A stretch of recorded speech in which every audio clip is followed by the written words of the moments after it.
Naging matagumpay ang isinagawang job fair ng DOLE sa iba't ibang lugar sa Metro Manila. Ito'y dahil daang-daang mga displaced POGO workers ang hired on the spot.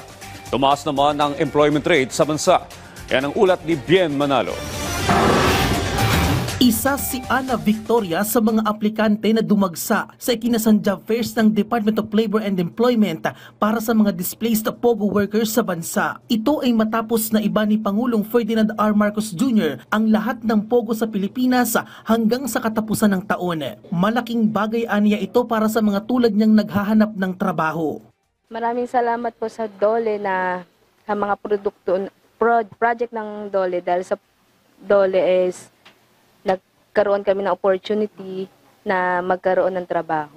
Sa kabuuan, nakapagsagawa na ng 4 na special job fairs ang DOLE sa iba't ibang lugar sa Metro Manila. Mahigit 200 internet gaming licensee o IGL workers ang na-hire on the spot. Mahigit 4 na rang aplikante ang natulungang makapag-avail ng SSS Unemployment Insurance Benefit. Higit 700 IGL employees naman ang naisama sa employment facilitation. Higit 100 IGL workers ang nabigyan ng livelihood assistance at 2 IGL workers ang isinailalim sa skills or technical training.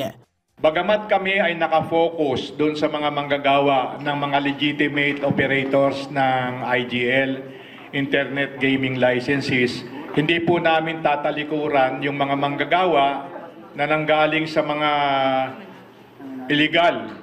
Samantala, tumaas naman ng higit 1% ang average employment rate sa bansa. Katumbas yan ng mahigit 48 milyong Pilipino na naitalang may trabaho na mas mataas sa higit 47 milyong individual noong nakaraang taon. Bumaba naman ng higit 1% ang naitalang average unemployment rate sa bansa. Gayon din ang naiulat na bahagyang pagsadsad ng average underemployment.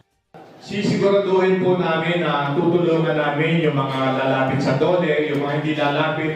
Kami po ay mag-reach out either sa pamamagitan po ng DOLE services or PESO.